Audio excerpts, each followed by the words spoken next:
Pessoal, bom dia a todos, bom dia papai, bom dia mamãe, bom dia crianças. Hoje, sexta-feira, 6 de novembro, nós vamos trabalhar hoje nossa aula de história, né? Vocês acabaram de assistir as correções ainda do PET 5, a semana 3 e a semana 4.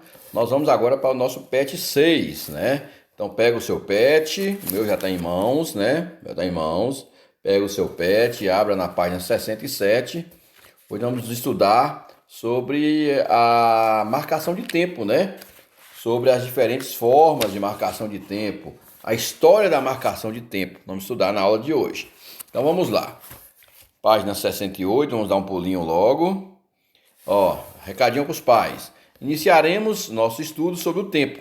Para isso, converse com sua criança sobre como medimos o tempo.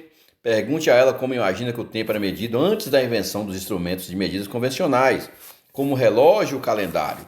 Eu coloquei até um videozinho, vocês viram aí, né? Alguns instrumentos, os primeiros instrumentos de medida de tempo, né? Vocês assistiram um videozinho antes desse vídeo que eu estou fazendo com vocês. Oriente a ler textos e a destacar informações mais importantes. Ouça a sua leitura e peça que lhe explique o que entendeu, né? Então a criança, nós vamos trabalhar hoje uma atividade que você vai lendo e vai marcando aquilo que é de mais importante. Você vai fazer um resumo daquilo que você leu e copiar no caderno. Dica para o estudante: você sabia que antigamente as pessoas, para marcar o tempo, se guiavam pela posição do sol no céu, pelo movimento das estrelas, pelo nascimento e queda das folhas, pelo cantar do galo? Hoje vamos falar sobre isso. Então vamos trabalhar a origem da contagem do tempo. Então vamos dar um pulinho já para a página 68 ainda, né? Estamos na 68, vamos para as atividades. Leia o texto, vou ler aqui pela minha apostila, viu gente? Leia o texto, sublinhe as informações mais importantes e no caderno faça um resumo dele, um pequeno texto escrito com suas palavras, contendo as informações mais importantes, trecho que você sublinhou. Então, à medida que você vai lendo o texto, você vai sublinhando as partes mais importantes. Depois você vai pegar esse resumo e vai copiar no seu caderno, ou no espaço que vai ter logo após aqui, né? Mas no caderno vai ficar melhor porque o espaço é maior, ok? Vamos lá. Origem da contagem do tempo. Esse texto é de Ricardo Normando Ferreira de Paula. Olha lá, de onde surgiu a necessidade de controlar o tempo? Por que acompanhamos sempre o relógio para controlarmos as nossas atividades cotidianas? A cronologia, o estudo do tempo, é uma das invenções fundamentais da espécie humana. É com base nesse conjunto de conhecimentos que a civilização consegue até os dias de hoje controlar e organizar sua vida e suas atividades. Para os caçadores do período paleolítico, dá uma observada nessas palavras destacadas, a posição dos astros e suas periodicidades eram usadas para saber quando a lua mudaria, em que períodos as diversas estações da natureza aconteciam e qual sua influência no comportamento e migração dos animais para que a caça e a pesca pudessem ser bem-sucedidas. Como viviam em bandos, uma caça mal sucedida poderia comprometer sua alimentação e, consequentemente, sua espécie. Já no período neolítico, arar a terra, semeá-la e o período de colheita precisavam de medidas de tempo precisas para que os períodos mais favoráveis fossem observados. Estamos na página 69. Fossem observados para que cada fase da agricultura fosse contemplada com sucesso garantido. Assim, o prosseguimento da espécie em um dado local. E essas medidas de tempo tinham por base fenômenos naturais repetitivos. Os fenômenos periódicos mais utilizados foram os movimentos dos corpos celestes. E a partir daí, esses fenômenos passariam a determinar as estações do ano, os meses e os anos. Exemplificando, há cerca de 20 mil anos, os caçadores faziam medição de tempo contando os dias entre as fases da Lua, por meio de marcações em gravetos e ossos.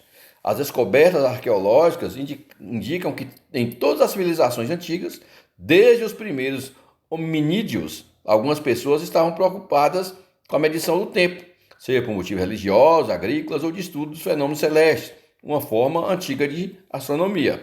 Os sumérios, povo residente da Mesopotâmia, chegaram a elaborar um calendário que dividia o ano em 12 meses e 30 dias, sendo que os dias eram divididos em 12 períodos, que equivale a 2 horas, e dividiam cada um desses períodos em 30 partes, aproximadamente 4 minutos.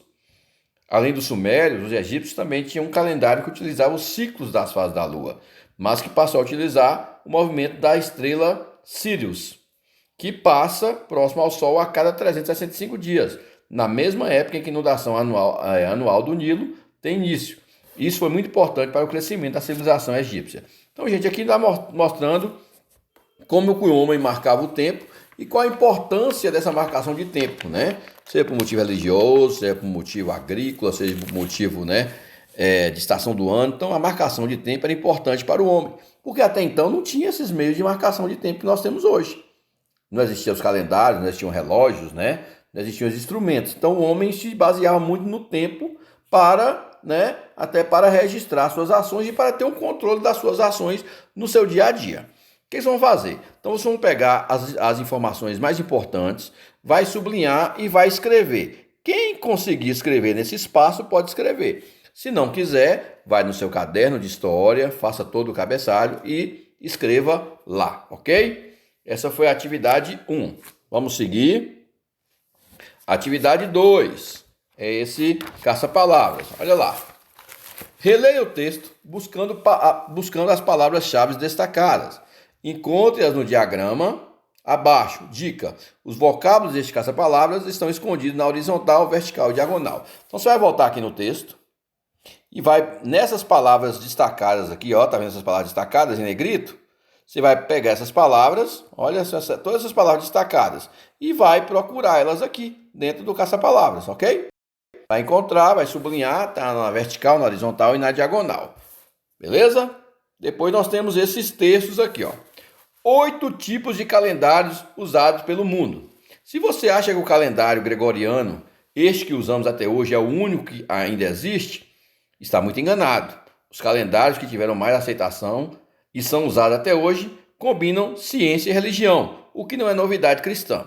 Esse calendário que nós seguimos, né, de 365 dias, dos meses dividido, né, em 30 dias, do ano dividido em 12 meses, que é o calendário gregoriano, não é o único que existe. Existem outros calendários. O que acontece? Você vai ler, vou deixar você ler, você vai ler toda a definição deles.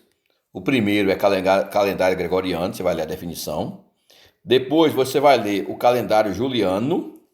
Depois o calendário chinês, o calendário judaico e o calendário islâmico. Leia cada um dos textos, né? E tem ainda o calendário Juche, né? Vai ver que calendário é esse, lá na página 72. Depois tem o calendário etíope e o calendário maia. Então você vai ler todas as definições desses calendários. Depois que você lê essas definições sobre esses calendários, você vai responder no seu caderno de história. Com base na leitura do texto acima, qual dos calendários você achou mais interessante? Justifique sua resposta. Então, desses calendários que você leu, você vai colocar qual é o calendário que você achou mais interessante e o porquê. A questão 4. Qual dos calendários você achou mais complicado de compreender e por quê? Então, você leu todos os calendários.